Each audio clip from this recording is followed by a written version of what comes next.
जरा सोचिए, क्या हो अगर इतिहास की सबसे मशहूर और ताकतवर रानियों में से एक क्लियोपेट्रा की अपनी आवाज, उनकी अपनी कहानी हमें आज सुनने को मिले। मतलब किस्से कहानियों से हटकर उनकी असली सच्चाई। एक हालिया खोज ने हमें सीधे उनके दिमाग, उनकी रणनीतियों और उनके दिल में झांकने का मौका दिया है। तो चलिए इस अविश्वसनीय खोज के पन्ने पलटते हैं। और इन्हीं शब्दों से एक ऐसी यात्रा शुरू होती है जो हमें एक रानी के सबसे निजी विचारों तक ले जाती है। ये सिर्फ कोई ऐतिहासिक दस्तावेज नहीं है, ये एक शासक, एक रणनीतिकार और सबसे बढ़कर एक माँ की आत्मा की झलक है।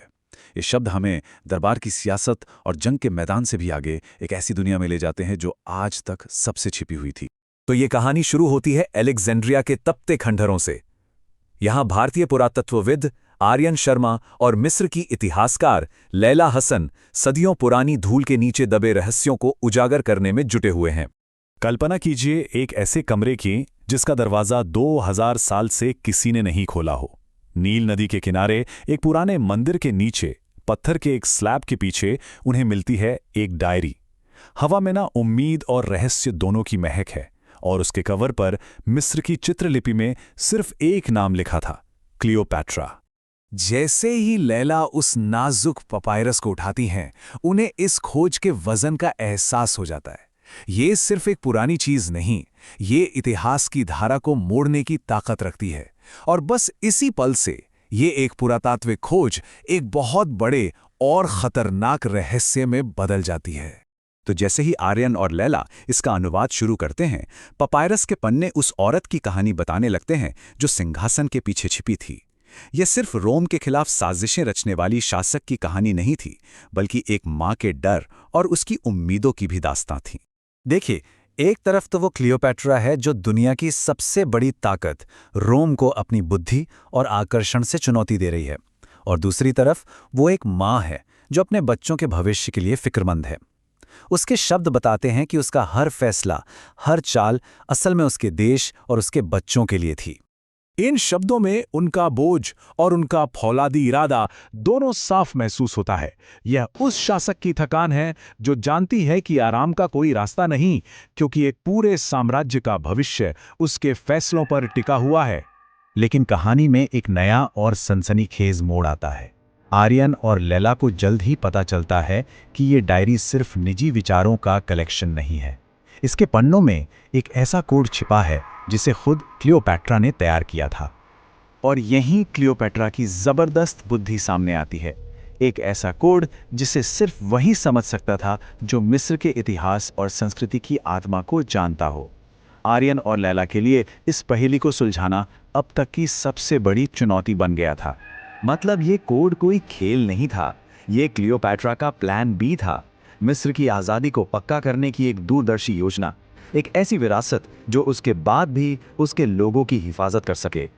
और इस पहेली का अंजाम, मिस्र की वो बेशुमार दौलत जिसे क्लियोपैट्रा ने रोम की नजरों से बचाने के लिए कहीं छिपा दिया था। अब ये खोज सिर्फ अकादमिक नहीं रही, ये एक असली खजाने की खोज बन चुकी थी।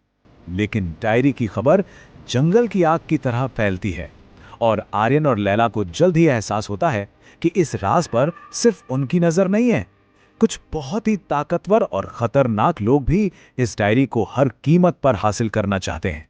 एक रहस्यमयी संगठन जो सदियों से अंधेरों में काम करता आया है, अब इस खेल में शामिल हो चुका था, और उनके इरादे बिल्कुल नेक नहीं थे।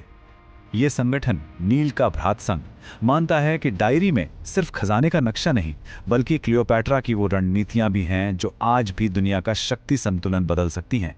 उनके लिए ये इतिहास नहीं, बल्कि सत्ता हासिल करने का एक हथियार है। अब दांव पर सब कुछ लग चुका था। एक रात हथियारबंद लोग उन पर हमला करते हैं। आर्यन और लैला किसी तरह डायरी को बचाकर भाग निकलते हैं। अब ये सिर्फ इतिहास को बचाने की दौड़ नहीं थी, बल्कि अपनी जान बचाने की लड़ाई भी बन चुकी थी। क्लियोपैट्रा के 2000 साल पुराने नक्शे के सहारे आर्यन और लैला आखिरकार अपनी मंजिल पर पहुंचते हैं। थीब्स के पास वो प्राचीन मंदिर जहां आखिरी राज दफन था।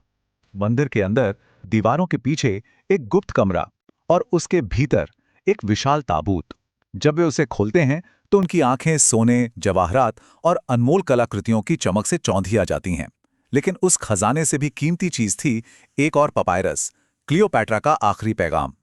ये क्लियोपाट्रा की शक्तिशाली अंतिम इच्छा थी। ये खजाना उसकी निजी दौलत नहीं था, बल्कि मिस्र का भविष्य था। वो चाहती थी कि दुनिया उसे सिर्फ एक रानी नहीं, बल्कि एक ऐसी आत्मा के तौर पर याद रखे जिसने अपनी जमीन के लिए अपना सब कुछ कुर्बान कर दिया। और इस तरह कहानी अपने अंजाम तक पहुंचती है। खजाना मिस्र के लोगों को लौटा दिया जाता है, नील का भ्रात संघ कानून के शिकंजे में आता है, और क्लियोपेट्रा की डायरी अलेक्जेंड्रिया के संग्रहालय की शान बनती है, ताकि पूरी दुनिया उसकी असली कहानी जान सके। आखिर में लैला के शब्द इस पूरी यात्रा का सार हैं। क्लियोपेट्रा की डायरी ने हमें याद दिलाया कि इतिहास उन लोगों की निजी कहानियों से बनता है जिन्होंने उसे जिया है, उनकी उम्मीदों, उनके डर और उनके हौसले से। और ये हमें सोचने पर मजबूर करता है। वक्त की परतों के नीचे न जाने और कितने राज दफन हैं, जो बस किसी के उन्हें खोजने का इंतजार कर रहे हैं।